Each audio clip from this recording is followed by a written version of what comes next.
Heart pumping capacity ఎప్పుడైతే కోల్పోతుందో దాన్ని మనం హార్ట్ ఫెయిల్యూర్గా కన్సిడర్ చేస్తాము.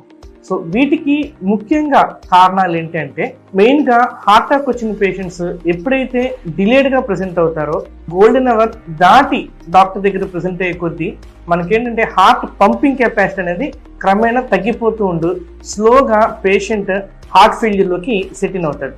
ఇది మెయిన్ కారణం. కామన్గా మనం చూసేవి ఏంటంటే, ఎక్కువ మోతాదులో ఆల్కహాల్ తీసుకునే వాళ్ళు ఆర్ కీమోథెరపీ తీసుకుంటున్న వాళ్ళు కొన్ని పర్టికులర్ డ్రగ్స్కి ఎక్స్పోజ్ అయినప్పుడు వాళ్ళ హార్ట్ పంపింగ్ అనేది బాగా డౌన్ అవుతుంది. అంతేకాకుండా హార్ట్ సైజ్ కూడా ఎన్లార్జ్ అవుతుంది.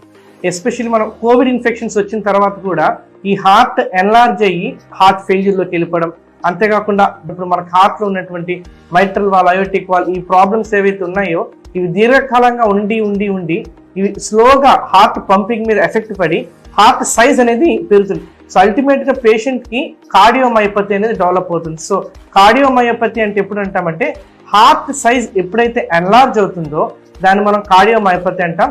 ఈ కార్డియోమయోపతి వచ్చినప్పుడు స్లోగా పేషెంట్ పంపింగ్ కెపాసిటీ తగ్గిపోతుంది, స్లోగా హార్ట్ ఫెయిల్యూర్. పేషెంట్స్ ఏం సిమ్టమ్స్తో కామన్గా ప్రెసెంట్ అవుతారు? Shortness of breath. సో ఈ shortness of breath on exertion అంటే వాళ్ళకి 4 అడుగులు వేస్తేనో లేదంటే ఒక ఫ్లోర్ మెట్లెక్కితేనో ఆయాసం ఎక్కువైపోవడము, దడ రావడము, అంతేకాకుండా కాళ్ళ వాపు రావడము, లేదంటే పొట్ట వాపు రావడం, ఈ థర్డ్ స్పేసెస్ అన్నిట్లో కూడా మనకి ఈ వాటర్ పేరుకుపోతుంది అనమాట. సో దీంతో వీళ్ళకి బాడీ వెయిట్ అనేది కూడా పెరిగిపోతూ ఉంటుంది బికాస్ ఆఫ్ హార్ట్ ఫెయిల్. అంతేకాకుండా వీళ్ళు చాలా ఈజీగా ఆయాసం పడుతూ ఉంటారు. So once patient heart failure symptoms సైన్స్తో డాక్టర్ దగ్గర ప్రెసెంట్ అయినప్పుడు ఈసీజీ, 2D ఎకో ఈ రెండింటి ద్వారా అసలు హార్ట్ సైజ్ అనేది ఎంత పెరిగింది, హార్ట్ పంపింగ్ కెపాసిటీ అనేది ఎంత తగ్గింది అనేది ఇమీడియట్గా ఐడెంటిఫై చేసి, అండ్ మెయిన్గా ఇంపార్టెంట్ ఏంటంటే early detection is the key. ఎందుకంటే ఒకసారి హార్ట్ ఫెయిల్యూర్ సెట్ అయిపోయిన తర్వాత దాన్ని మళ్ళీ వెనక్కి తీసుకురావడానికి హార్ట్ సైజ్ పెరిగిపోయి కార్డియోమయోపతి వచ్చేసి హార్ట్ పంపింగ్ అనేది బాగా డౌన్ అయిన తర్వాత వీళ్ళ మీద ఎటువంటి ప్రొసీజర్స్ కానీ ఇంటర్వెన్షన్స్ కానీ ఇవన్నీ చేయడం కూడా కష్టం అవుతుంది. సో అందుకని వీళ్ళకి వీలైనంతగా కూడా మనం మెడికల్ మేనేజ్మెంట్ ఆర్ కన్జర్వేటివ్ మెథడ్లోని ట్రీట్మెంట్ ఇస్తాము.